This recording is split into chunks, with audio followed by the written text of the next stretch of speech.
नमस्कार दोस्तों, स्वागत है आपका द स्टडी आईएएस के यूट्यूब चैनल पर। एक बार फिर मणिकांत सर आपके साथ हैं मार्गदर्शन के एक नए एपिसोड के साथ, जहां सर देंगे आपके यूपीएससी की तैयारी से जुड़े सभी सवालों का जवाब। तो सर, आज का एपिसोड शुरू करते हैं आज के पहले सवाल के साथ। ये एस्पिरेंट हैं, ये कहती हैं, सर नमस्ते। प्रिपरेशन के दौरान कभी कभी बहुत एंग्जाइटी और डर लगता है वाइड सिलेबस देख के। एक सिलेबस कंप्लीट करूं तब तक दूसरा ब्लैंक हो जाता है। सभी सब्जेक्ट्स को कैसे साथ लेके चलूं, क्योंकि मुझे 2026 में एग्जाम देना है। मैं ये कहूँगा कि अगर अभी आपका कॉन्फिडेंस नहीं आ रहा हो तो मेरा सजेशन मानिए, एक बार आप सिस्टमेटिक स्टडी कर लीजिए। मेरा अपना एक्सपीरियंस है कि ब्लैंक होने वाली चीज या कॉन्फिडेंस ना आने वाली चीज तब होती है जब हमें टॉपिक पर पकड़ नहीं हो पाती। और मुझे भी इस बात का बेहद अफसोस है कि आज के अध्ययन और अध्यापन पद्धति में सिलेबस कंप्लीट करने पर और टॉपिक को टच करने पर तो जोर दिया जाता है, इन टॉपिक को डाइजेस्ट करने पर बल नहीं दिया जाता। ये बात सही है कि यूपीएससी का जो सिलेबस है, अगर आप एक खास तरीके से आपने तैयारी नहीं की है, वक्त पर रिकॉल नहीं होता, तो उसके लिए जैसा कि मैंने आपको सजेस्ट किया है कि पहले एक सब्जेक्ट में आप टॉपिक को से जोड़कर पहले अंडरस्टैंडिंग डेवलप करते हुए पढ़िए। उसके बाद भी आप भूलेंगे, लेकिन जब भी आप रिवाइज करेंगे तो आपको रिफ्रेश हो जाएगा और कॉन्फिडेंस आ जाएगा। कॉन्फिडेंस तब नहीं आता है कि जब चीजें अंधेरे में होती है, हम टाइम पर भी उसको रिकॉल नहीं कर पा रहे हैं या बार बार रिवाइज करने के बाद भी हम नहीं कर पाते हैं, तो ये फिर चीज आती है। तो मुझे लगता है कि शायद सिस्टमेटिक तैयारी नहीं हो पाई है। मेरा सजेशन मानिए तो एक बार सिस्टमेटिक प्रिपरेशन कर लीजिए, टॉपिक को टॉपिक से जोड़कर एक बार पढ़ने। ओके। सर ये कहते हैं, सर हिस्ट्री को शुरू से पढ़ने के लिए छठी से 12वीं एनसीईआरटी बुक्स पढ़ना चाहिए, लेकिन उसको पढ़ने में बोरियत लगता है, क्या करें? देखिए बिना प्लानिंग पढ़ने में तो बोरियत होती है, इसमें कोई शक नहीं। मैं आपकी मजबूरी को समझ सकता हूँ, क्योंकि एनसीईआरटी की बुक के लिए भी एक समझ चाहिए होता है। एनसीईआरटी की बुक के लिए भी समझ चाहिए होता है, क्योंकि एनसीईआरटी के बुक में बहुत स्टैंडर्ड बातें लिखी हुई है। अच्छा। लेकिन वो बातें ऐसे इंडिपेंडेंट लिखी है कि चैप्टर टू चैप्टर किसी स्टूडेंट्स को कोई पढ़ाता हो, कोई समझाता हो, फिर वो समझता हो। ऐसा नहीं है कि एक टॉपिक है, उसके बाद फिर दूसरा टॉपिक है, फिर तीसरा टॉपिक है। वो टॉपिक अलग अलग भी कई बार है। खास कर अगर आप बचपन की क्लास में जाएंगे, 6, 7, 8 में, तो वो तो जुड़ा हुआ कहानी की तरह है। लेकिन जब आप 9, 10, 11, 12 तक जब जाएंगे, तो उसके बाद टॉपिक कुछ टॉपिक सिलेक्ट करके उसमें डाला हुआ है, जो सारे टॉपिक्स एक दूसरे से लिंक नहीं है। आप जैसे सपोज करिए, आपको एक टॉपिक मिलेगा फ्रेंच रेवोल्यूशन, तो दूसरा टॉपिक मिलेगा रशियन रेवोल्यूशन। अब one is the phenomena of the end of 18th century and beginning of 19th century, another is in the, you can say, early 20th century। तो बीच में जो 100-150 वर्ष का गैप है, इसके बीच का जो इतिहास है वो तो खाली रह गया आपको। तो डायरेक्ट चलिए फ्रेंच रेवोल्यूशन के कुछ बातों का कंपैरिजन आप रशियन रेवोल्यूशन से करने की कोशिश करेंगे कि भाई, लेकिन ये डिफरेंस अगर दोनों में है तो डिफरेंस केवल इवेंट का डिफरेंस नहीं है, टाइम का। क्लास का डिफरेंस नहीं है, change socio economic political changes का डिफरेंस है जो 100 ईयर्स में। पूरा टाइम बीता है तो जिसमें वहां बहुत पर सारे क्या है कि बदलाव आए जब थे। कोई स्टूडेंट अगर सिर्फ चाहता है कि हम एनसीईआरटी बुक को पढ़ के समझ ले, तो वहां परेशानी होती है। मैं आपकी परेशानी को समझ सकता हूं। तो मैं फिर एक बार आपको कहूंगा कि पहले सिलेबस को आप एनालाइज करिए, सिलेबस को रीस्ट्रक्चर करिए, अच्छा। और उसको टाइम पीरियड या टॉपिक के अनुसार उसका टॉपिक टू टॉपिक को लॉजिकल आप एक रिलेशनशिप बनाइए कि किस टॉपिक के बाद कौन सा टॉपिक आप पढ़ेंगे तो आपको ज्यादा समझ में आएगा। वही चीज आप पॉलिटी में करिए, वही चीज आप इकोनॉमी में करिए। अब इकोनॉमी में सीधा आप नेशनल इनकम से पढ़ना शुरू कर देंगे तो पीछे वो का तो इफेक्ट नहीं आ पाएगा। ना। Yes sir. Are you getting this हाँ बात? हाँ सर, आई होप उसको, कि उनको भी हाँ, समझ में आ रहा हो। वो कहीं ना कहीं उसको बांधना पड़ता है इश्यू हाँ। में। मतलब वो एक पहले स्ट्रक्चर बनाना पड़ता है कि हाँ, इस किसके बाद कौन सा पढ़ा जाए। अब नेशनल इनकम तक आने के लिए हमें कुछ टॉपिक पहले कवर करना कवर करने चाहिए। पड़ेंगे।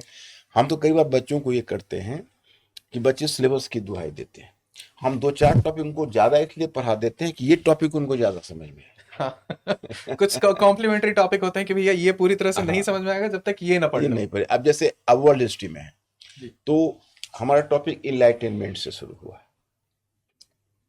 अब मुझे ऐसा लगता है कि इनलाइटनमेंट तो छोड़िए, रेनेसां से भी कोई पढ़ाना शुरू कर, जो 16th सेंचुरी का फिनोमेना है। इनलाइटनमेंट 18th सेंचुरी का फिनोमेना है। हमें लगता है कि और लोग जो पढ़ाते होंगे वो शायद रेनेसां से पढ़ाते होंगे, हाँ बट मुझे ऐसा लगता है कि वो भी जस्टिस नहीं, अच्छा। क्योंकि some student is just going to start from the renaissance itself, he will not do justice to the topic. क्योंकि वो रेनेसांस कौन से पीरियड के बाद आया, वो पीरियड का कुछ अंदाजा ही नहीं है। नहीं है। फिर रेनेसां एक आइडियोलॉजी है, विचारधारा है। हाँ सर। विचारधारा में बच्चों को कहता हूँ कि देखो आसमान से नहीं गिरता है, धरती फोड़ कर नहीं निकलता है।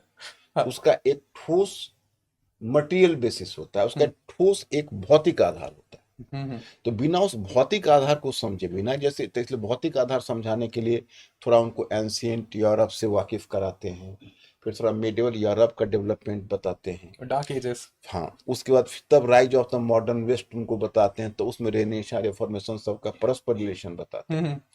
और 18th सेंचुरी तक लाने से पहले हमको 3-4 क्लासेस लेने पड़ते हैं। वो सिलेबस का पार्ट है नहीं। लेकिन वो तब ये जो हाँ, सिलेबस का पार्ट है वो समझ में नहीं हाँ, आएगा जब तक उसकी जब समझ तक नहीं समझ बनेगी। में नहीं आई। तो हम अपने स्टूडेंट्स को कहते हैं कि देखो, दुर्घटना से देर भली।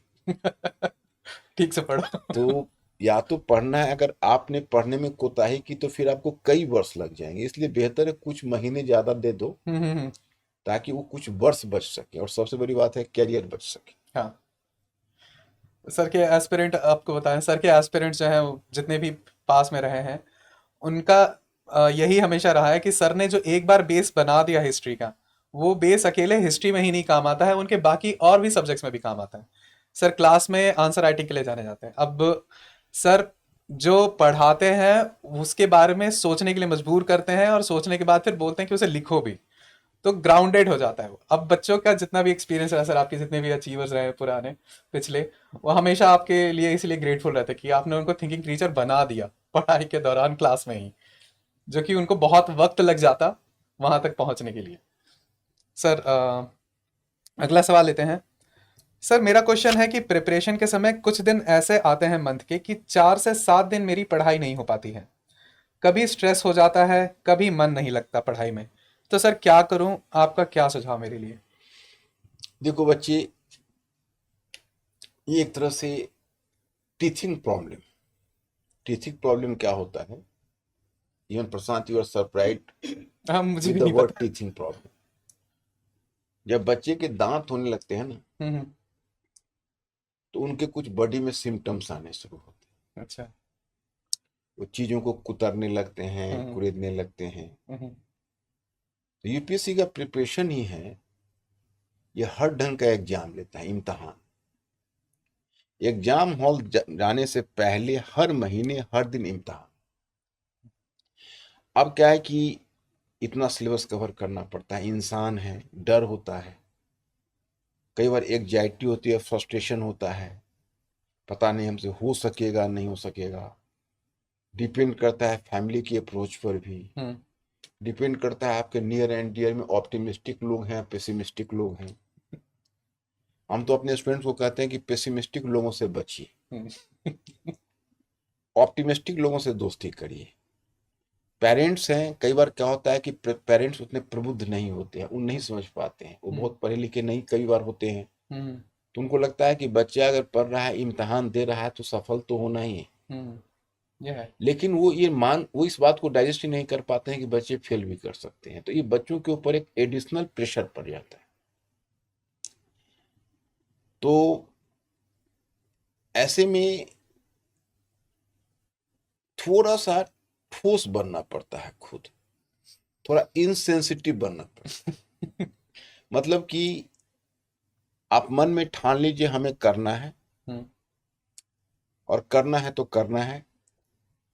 एक बात आप जान लीजिए कि आप सोचते हैं कि भाई हम पढ़ रहे हैं, हम प्रिपरेशन कर रहे हैं, हमारा सक्सेस नहीं मिलेगा तो हम जीरो पर आ जाएंगे। आप जीरो कभी नहीं होंगे। हो सकता है कि आप 100 पर ना पहुंच पाए। अगर सिलेक्शन 100 है, आप 80 पर भी रह गए तो सिलेक्शन नहीं हुआ। लेकिन 80 होने के बावजूद अब आप जीरो नहीं होंगे। अब अपना लाइवलीहुड आप कहीं ना कहीं एक इज्जत का प्लेस अपने इस सोसाइटी में, अपने इस परिवेश में आप बना ही लेंगे। हर इंसान, हर स्टूडेंट तैयारी करने वाला सिलेक्ट नहीं होता, लेकिन वो बैठा भी नहीं रहता है। आपको जब डर लगे तो आपका क्या सोचिए, आप यही सोचिए कि ज्यादा से ज्यादा क्या होगा, सिलेक्शन नहीं होगा। नहीं। सिलेक्शन नहीं होगा, but I will not never look back again. अब मैं पिछली जिंदगी में नहीं लौटूंगा। मेरी जिंदगी जो भी होगी वो अच्छी होगी। जहां भी रहूंगा अच्छे ढंग से रहूंगा। अब देखिए ना, आप अगर पढ़ना और लिखना सीख गए हम्म। तो आपके मार्केट में बहुत सारे कर्जदान हो जाएंगे। आप रोटी के लिए कभी या पैसों के लिए कभी आपको दिक्कत नहीं। अब बताइए, मैं कोचिंग इंस्टीट्यूट चलाता हूँ, जनरल स्टडीज का भी इतना बड़ा बीड़ा उठाया हुआ है, मुखई नगर से कोलवाग तक। इसमें एक अच्छा कंटेंट डेवलपमेंट के लिए खोजता हूं तो लिखने वाला एक अच्छा नहीं मिल पाता है। टैलेंट की मार्केट में बेहद कमी है। टैलेंट अर्न करिए, डरिए मत, हम्म। बैठे नहीं रहेंगे। Thank you sir. सर इनका सवाल है, how to manage time between optional and GS classes. मैं स्टूडेंट से बहुत पर्सनल चीज है कि ऑप्शनल और जीएस में टाइम कैसे मैनेज करें। डिपेंड करता है कि आप किस में ज्यादा कॉन्फिडेंट फील करें। वैसे मैं बताऊं कि ऑप्शनल में थोड़ा सा देखिए, एक दो प्लस पॉइंट ऑप्शनल में होता है। जैसे ऑप्शनल कुछ कुल मिलाकर चीजें डिसिसिव हो जाती है। हम्म। जैसे ऑप्शनल आपका जो मार्क्स है, वो मार्क्स आपकी सफलता में बहुत मायने रखता है। रखता तो जनरल स्टडीज भी है। हम्म। जीएस में प्रायः देखा जाता है कि फासला कम होता है स्टूडेंट्स के बीच। हाँ। ऑप्शनल में और ऐसे पेपर में फासला ज्यादा बढ़ जाता है। तो ऑप्शनल को थोड़ा केयरफुल ढंग से पढ़ने की आवश्यकता है। और दूसरी बात है कि ऑप्शनल में मैं आपको बताऊं, if you are making a study in general studies तो normally at least specified in the syllabus, you need to have the knowledge of class 12th. GS तक के लिए at least. But for optional paper, you are supposed to have the standard something more than graduation and something less than post graduation. Somewhere in the middle. Okay sir. Sir अगला सवाल है, I am a Hindi medium UPSC aspirant. I want a best strategy for UPSC 2029। UPSC 2029 के लिए इनको strategy चाहिए। ये तो बड़ा वेग क्वेश्चन। बहुत फेक क्वेश्चन है। स्ट्रेटेजी आपको मैं 2 मिनट 4 5 मिनट में क्या बताऊं। मैं यही कहूंगा कि पहले सिलेबस को पढ़िए। शिकार पर जाने से पहले शिकारी को पता होना चाहिए कि शिकार कितना बड़ा है, कितना जोखिम है, हाँ। कितना टाइम लगेगा निशाना बनाने में। तो पहले इसको अच्छे ढंग से आजमा लीजिए। सिलेबस को थोड़ा अच्छे ढंग से स्टडी कर लीजिए और दायरे को पा लीजिए, और तब एक रियलिस्टिक प्रोग्राम बनाइए। ऐसा नहीं कि भाई, अब कई बार क्या होता है कि प्रोग्राम लोग बच्चे 16 आवर्स का रूटीन बना लेते हैं, जो प्रैक्टिकली फॉलो नहीं नहीं हो होता है। जैसे कई बार फ्रस्ट्रेशन इसलिए भी होता है, खासकर जो नए बच्चे आते हैं तो उनका बड़ा आइडियलिस्टिक प्रोग्राम बनता है। 16 आवर्स के बनते हैं, 8 12 आवर के। इसमें फ्लेक्सिबिलिटी होनी चाहिए। पहले तो मैं बताऊं कि आवर बेस्ड पढ़ाई न करके टारगेट बेस्ड पढ़ाई करना चाहिए कि हमको इतना टॉपिक लेना। वो भी टारगेट प्रैग्मेटिक होना चाहिए कि वह एक इंसान कितना कवर कर सकता है। तो ये इंसानी कैपेसिटी से बाहर का प्रोग्राम नहीं बनाना चाहिए। तो आप सिलेबस को डिफाइन कर लीजिए, उसके बाद आप समय को डिवाइड कर लीजिए, टाइम पीरियड को डिसाइड कर लीजिए कि आपके पास कितना डिस्पोजल में टाइम है। एक रियलिस्टिक टाइम पीरियड। ऐसा नहीं कि आप पता चला 25 में आए, 26 में आपने पेपर देने का प्लान कर लिया, तब तो आपको सक्सेस ही नहीं मिलेगा। हाँ, आप ध्यान कर लीजिएगा, पहले मेंस का प्रिपरेशन, फिर प्रीलिम्स का प्रिपरेशन। बिना मेंस की प्रिपरेशन किए हुए आप प्रीलिम्स के प्रिपरेशन को कवर नहीं कर सकते हो, और फिर उसमें आपको फिर सक्सेस में प्रॉब्लम हो जाए। ये एक रियलिस्टिक स्ट्रैटेजी है फिलहाल इतने लंबे टाइम फ्रेम के लिए। Thank you sir. सर ये कह रहे हैं, हेलो सर, मैंने आपके पास से ही हिस्ट्री ऑप्शनल लिया है, तो सर आपके प्रोवाइडेड मटेरियल के अलावा कोई और बुक या रेफरेंस बुक का सहारा ले सकता हूँ या उस मटेरियल को ही रिवाइज करें। देखिए, ऐसा है कि बुक रीडिंग मैं कैसे मना करूं? बुक रीडिंग में डिस्करेज भी नहीं करता, बुक रीडिंग का हमेशा फायदा होता है। हम्म। मैं खुद ही नया नया बुक पढ़ता हूं, तो मैं अपने स्टूडेंट्स को कैसे मना कर सकता? हाँ, साल 2 साल के बाद मुझे अपनी ही मटेरियल में कुछ लिमिटेशन नज़र आने लगता है और मैं उसको और भी नई चीज़ें डालता हूँ या नए ढंग से उसको स्ट्रक्चर करता हूँ। तो मैं किसी चीज़ को स्टैटिक नहीं मानता और सोशल साइंस स्टैटिक होता भी नहीं है। तो अगर आपके पास कुछ बुक पढ़ने का स्कोप है तो आप चाहे तो एक आध पढ़ सकते हैं अगर आपके पास टाइम। लेकिन इन सम टोटल जो मैं स्टूडेंट्स की कैपेसिटी मार्केट में देखता हूँ हम्म। और जो अब मैं अपने मटेरियल का स्टैंडर्ड देखता हूँ, तो मुझे नहीं लगता कि मार्केट उससे ऊपर जा सकता। समझ गया सर। मार्केट उसके अंदर ही रहे। आपने बेस्ट मटेरियल बनाया है अपनी पूरी जो मैंने समझ। क्लास में आपको डिक्टेट कर दिया है हम्म। वो बहुत क्वालिटी की चीज़ है। अगर कोई बच्चा उतना डाइजेस्ट कर ले तो not to speak of simply qualifying examination, he should get the marks equivalent to a topper. क्योंकि वो चीजें ही हमने इतने ढंग से उसको एनालाइज किया है। लेकिन वो चीजें आपने क्लास किया हुआ है तो आपने उस एनालिसिस को समझा होगा, उस चीज को आप उसी के अनुसार फॉलो करने की कोशिश करिए। Okay sir.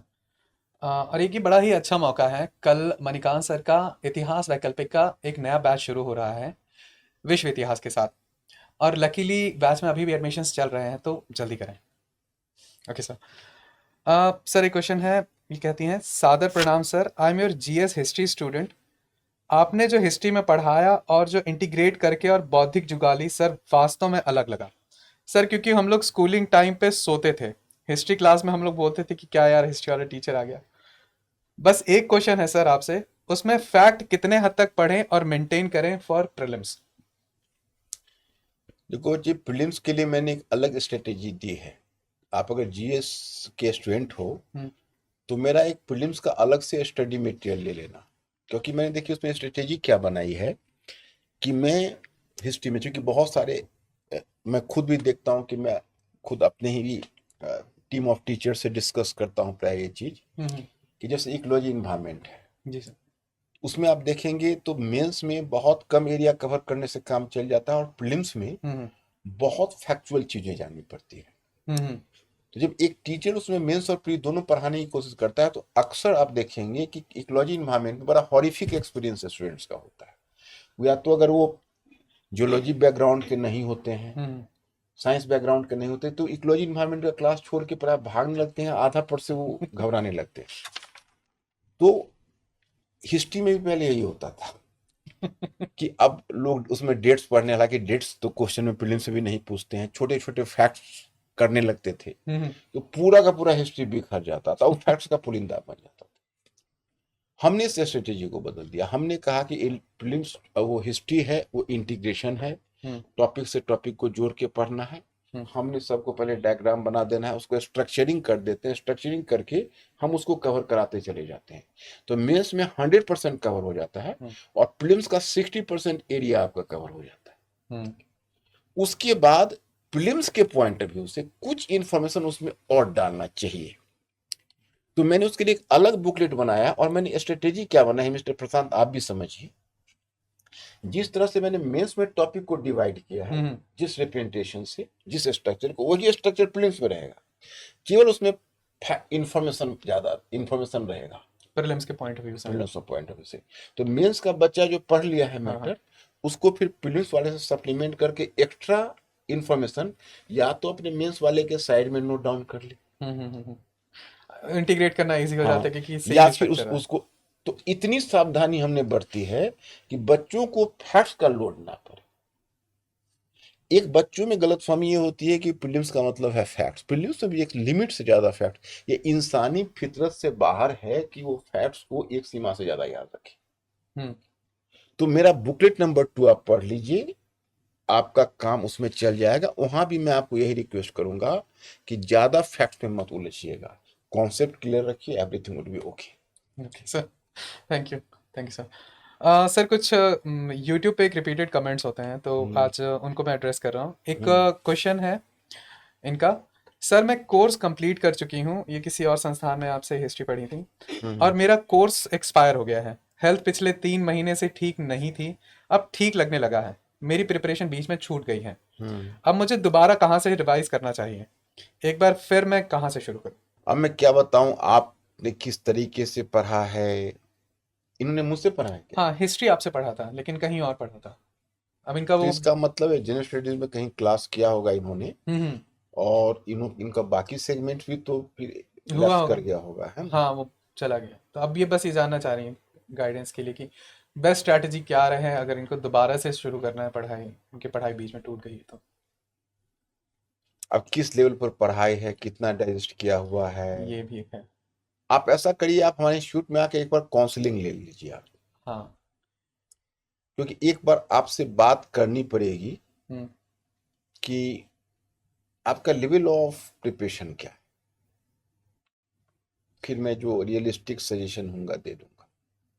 क्योंकि वैसे ना मैं आपका प्रिपरेशन जान पा रहा हूँ, हम्म। न लेवल ऑफ नॉलेज जान पा रहा हूँ, तो आपके लिए माकूल क्या सल्यूशन है हम्म। ये बताना थोड़ा मेरे लिए मुश्किल हो। प्रैक्टिकल एडवाइस मिलेगी सर हम्म। मिलकर, हैंड्स ऑन एडवाइस। और सर अभी बहुत सारे कमेंट्स एक जैसे थे यूट्यूब पर, जो आपने अभी आपका जीएस मंथन का सर लाइव क्लास किया था इस बार, बहुत हम्म। अच्छा रहा था, हम्म। और उससे काफ़ी ज़्यादा कमेंट्स और रिस्पॉन्सेज आए। हम्म। उनमें बहुत सारे बच्चे ऐसे थे, कमेंट्स कर रहे थे जो आपकी जीएस मंथन करंट अफेयर की अप्रोच से और क्लास में पढ़ाए जाने वाले तरीके से बहुत प्रभावित हुए। हम्म। अब कुछ कमेंट्स ऐसे थे जिनकी रिक्वेस्ट ये थी कि सर क्या आपकी जीएस मंथन की एक और लाइव क्लास मिल सकती है करंट अफेयर की? क्यों नहीं, ये तो घर की खेती है। हम इस वीक में फिर आपको बस उसी टाइम में उसी दिन हम्म। वेडनेसडे को इवनिंग 6 o'clock मैं क्लास लूंगा। इसको भी मैं ओपन कर देता हूँ। You are most okay sir, welcome to join it. Thank you sir. Sir एक और डाउट था कुछ बच्चों का बार बार कि ये बच्चे, आपने क्लास में बहुत सारे क्वेश्चंस प्रैक्टिस करवाए हाँ थे, हाँ। उनमें से कुछ क्वेश्चंस जो थे जिनके आंसर नहीं डिस्कस हुए थे सर, ओके। तो वो जानना चाह रहे थे कि सर क्या उनका भी आंसर डिस्कस करेंगे आप? देखिए एक्चुअली होता क्या है, मैं आपको बता दूं कि मेरा जो करंट में स्ट्रेटेजी है, जी सर। मेरा और बाकी लोगों का यहीं पर पॉइंट ऑफ डिफरेंस आ जाता है कि बाकी लोग केवल एकेडमिक कैलेंडर से चिपकते हैं, हम्म। और मेरा अपना मानना है कि आत्मज्ञान बिना सब सुना क्या मथुरा क्या काशी। एक इकोनॉमिक कैलेंडर को तो हमें भी फॉलो करना पड़ता है, हम्म। उसी तरह से कोर्स हमने फॉर्मुलेट किया हुआ है। लेकिन उस एकेडमिक कैलेंडर में मेरे लिए इंपॉर्टेंट ये होता है कि स्टूडेंट्स का प्रिपरेशन, सही प्रिपरेशन। हम्म। तो क्या है कि करंट अफेयर्स में मेरा, मैं खुद क्यों लेकर आया हूं मैं आपको बताता हूं कि मैंने करंट जिसको भी जहां भी पढ़ाते हुए देखा, हम्म। तो टॉपिक को अलग अलग करके, जैसे मान लीजिए कोई टॉपिक आज प्रेसिडेंट पर कोई इश्यू आया है तो प्रेसिडेंट पर पढ़ा दिया। हम्म। हम्म। ठीक है, जो बच्चे इस फील्ड में 3-4 वर्षों से हैं, हम्म। जिन्होंने ट्रेडिशनल कई बार पढ़ा हुआ है, वो कुछ हद तक उससे लाभान्वित हो जाते हैं, जितना होना चाहिए उतना नहीं हो पाते।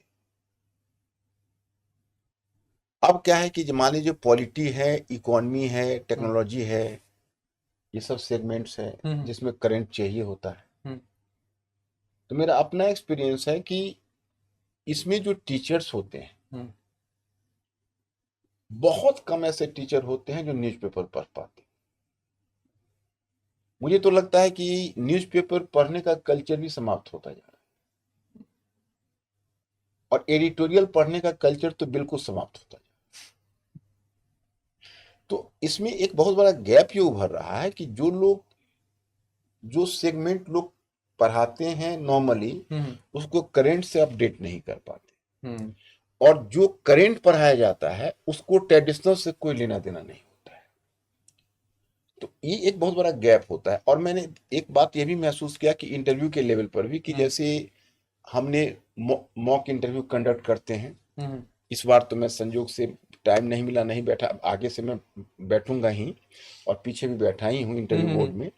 मेरा मॉक अपना जो बोर्ड द स्टडी का होता है उसकी बात कर रहा हूँ। Comprehensive interview program. हाँ, वो प्रोग्राम जो हमारा होता है, तो उसमें बच्चे होते हैं, वो सब सिलेक्शन लेते हैं, उसमें बहुत सारे बच्चे, तो जब हमारा कन्फ्रंटेशन होता है तो कुछ बच्चे तो हमें प्रिपेयर्ड लगते हैं करंट में, लेकिन अधिकांश बच्चे हमें करंट में प्रिपेयर्ड नहीं लगते हैं। जैसे अगर उनसे कोई एनालिटिकल क्वेश्चन पूछा जाए खासकर, तो उसमें बहुत सारे बच्चे, हमको लगता है कि उनमें थोड़ा कच्चापन है। इसका कारण यह है कि करंट के बारे में दो तीन परसेप्शन है। एक है कि चलो एक ही बार कुछ मैगजीन्स को देख लो, वहीं से करंट को ले लो।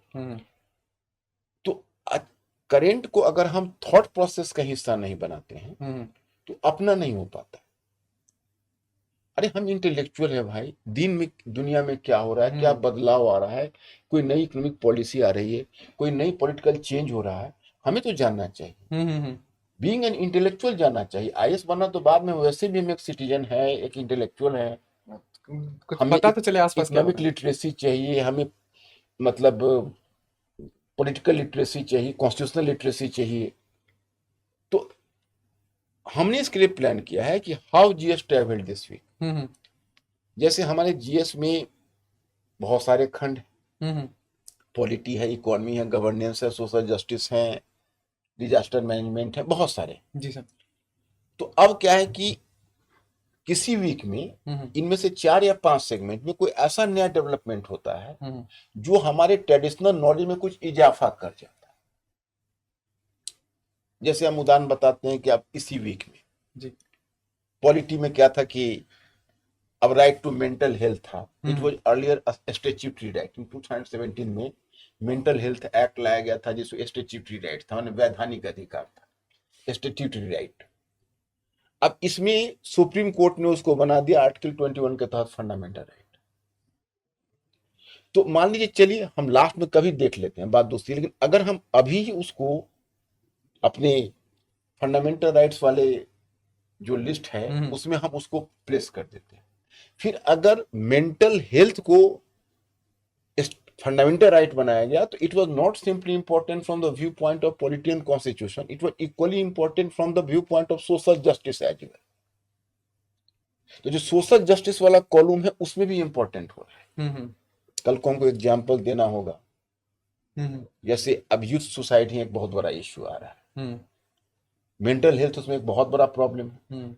2015 में गवर्नमेंट ने किया कि भाई अगर कोई आदमी अगर सुसाइड अटेम्प्ट करता है तो उस पर कोई ट्रायल ना किया जाए, पहले उस पर उसके लिए लीगल एक्शन होता था। ये सारे इश्यूज सोशल इश्यूज से जुड़े। समझ गए सर। समझ रहे हैं कि नहीं? हाँ हाँ सर। तो इस बार तो हम मैगजीन में भी, अपने जो टीम है उससे हमने यही कहा है कि अब हम लोग मैगजीन भी इसी तरह से बनाए मंथली, या how GS travel this month. समझे ना? इसका एक्सटेंडेड तो वर्जन। हाँ, तो हम ये चाहते हैं कि अगर वीकली बेसिस पर स्टूडेंट्स अगर हमसे जुड़े रहे और हम लॉन्ग टर्म में चलाते रहे, 1 साल 1.5 साल हमारे साथ, जब तक उनका प्रिपरेशन चल रहा है, अगर करंट हमारे साथ साथ वो करते चले, तो मुझे ऐसा लगता है कि उनका 50% जनरल स्टडीज वैसे ही हो जाए। हाँ, ये अच्छा है सर। हाँ। तो सर वो जो कह रहे थे, जिनकी शिकायत थी कि अगर जो आपने जो क्लास में कुछ क्वेश्चंस कराए थे वो सारे क्वेश्चंस डिस्कस किए थे, कुछ क्वेश्चन डिस्कस नहीं किए थे, वो चाह रहे थे कि उन क्वेश्चंस का भी डिस्कशन हो हाँ, जाए। मैं आपको बताता हूँ। देखिए, अपने करंट वाले में जैसे मैंने उसमें स्ट्रेटेजी बनाई है कि अमूमन 15 क्वेश्चन उनको हम मल्टीपल चॉइस रखते हैं। क्योंकि देखिए, अगर आप मल्टीपल चॉइस क्वेश्चन में सॉल्व करते हो तो ऐसा नहीं कि हम टेस्ट आपसे ले रहे हैं, आप वो 15 क्वेश्चन हम मल्टीपल चॉइस आपको हर वीक में अगर करवाते हैं, तो एक तो आपकी फाइलिंग हो जाएगी, उसमें आप उसको सेव करके रखते जाओगे। दूसरी बात यह है कि जो मल्टीपल चॉइस क्वेश्चन है उसका एक पूरा ट्रेजरी आपको बन जाएगा। अब इस वीक में क्या डेवलपमेंट हुआ उस पर अगर आपको 15 मल्टीपल चॉइस क्वेश्चन मिल जाता है तो उसका काम हो गया। उसके बाद मैं कोशिश करता हूँ कि उसमें 7 to 8 क्वेश्चन कम से कम जो इश्यूज है, या हो सकता है कभी 10, it varies from week to week, कि इतने क्वेश्चंस उनको मेंस में फॉर्मुलेट करके देते हैं। तो वो प्रैक्टिस क्वेश्चन है उनके लिए। वो उनके लिए प्रैक्टिस क्वेश्चन हो जाएगा। हाँ, उसमें एक बात ये जरूर होगी, मैं आपको बता दूं जी सर, कि सारे के सारे क्वेश्चन अगर हम कवर कर देंगे तो उनको प्रैक्टिस का मौका नहीं मिलेगा। तो हमारी कोशिश होती है कि 2-3 क्वेश्चन उनके लिए छोड़ दें। अच्छा अच्छा। क्योंकि हम उनको पीडीएफ के फॉर्म में भी तो दे रहे हैं, कंटेंट भी दे रहे हैं। हाँ हाँ हाँ। तो एक तो कंटेंट से भी निकाल सकते हैं, दूसरा हम लेक्चर में समझा तो देते हैं। हाँ हाँ। तो उससे भी उस 2-3 क्वेश्चन को अगर वो प्रैक्टिस के रूप में करें और फिर उसको वो अपने कमेंट बॉक्स में डाल दें, हाँ हाँ हाँ। तो उनका और उनको काम पता भी तो चलेगा बढ़िया। कि हाँ, उन्होंने क्लास में पढ़ा है, कितना पढ़ा, अटेंटिव। हाँ, कितना अटेंटिव है और उसमें अच्छे क्वेश्चन आएंगे तो हम लोगों को भी तो थोड़ा इंथुजियास्टिकली हम लोग बहुत इंथुजियास्टिक फील करेंगे कि हाँ ठीक है भाई, हमारे स्टूडेंट्स इतना अच्छे कर रहे हैं, इतना अच्छा परफॉर्म कर रहे हैं, इतनी बातें समझ पा रहे हैं। हाँ सर। तो उनको अगर आप सही आंसर देते हैं, क्वेश्चंस का सही उत्तर देते हैं, तो हमारी टीम जो भी बेस्ट आंसर होगा उसको पिन कर दिया करेगी हम्म, उसी वीडियो के नीचे। Okay hmm, sir, thank you so much, हाँ, काफ़ी गाइडेंस मिली आपसे। आज का एपिसोड ख़त्म करते हैं, मिलते हैं आपसे। हमारे पास बहुत सारे सवाल थे लेकिन समय धीरे धीरे कम होता जा रहा है, तो आपसे मिलते हैं अगले एपिसोड में बाकी के सवालों के साथ। Okay, thank you. तो हमें उम्मीद है कि आपको हमारा ये आज का मार्गदर्शन का एपिसोड पसंद आया होगा। मणिकांत सर के हिस्ट्री ऑप्शनल के नए हिंदी मीडियम बैच की क्लासेस शुरू हो रही हैं कल सोमवार 22 सितंबर से विश्व इतिहास के साथ। अब पाए मणिकांत सर का हिस्ट्री ऑप्शनल कोर्स मात्र 20,000 रुपए में। और आपको एक बार याद दिला दूं फिर से कि मणिकांत सर एक बार फिर लेकर आ रहे हैं जीएस मंथन current affair class live open online YouTube पर इस बुधवार 24 सितंबर शाम 6 बजे। तो जुड़ना ना भूलें। करें करंट अफेयर की पूरी तैयारी मणिकांत सर के साथ। ज्वाइन करें जीएस मंथन इंटीग्रेटेड करंट अफेयर कोर्स अब यूट्यूब पर मात्र 399 रुपए के मासिक सब्सक्रिप्शन पर। डियर स्टूडेंट्स, हमारे चैनल को लाइक शेयर सब्सक्राइब करें और अपनी तैयारी को और बेहतर बनाएं।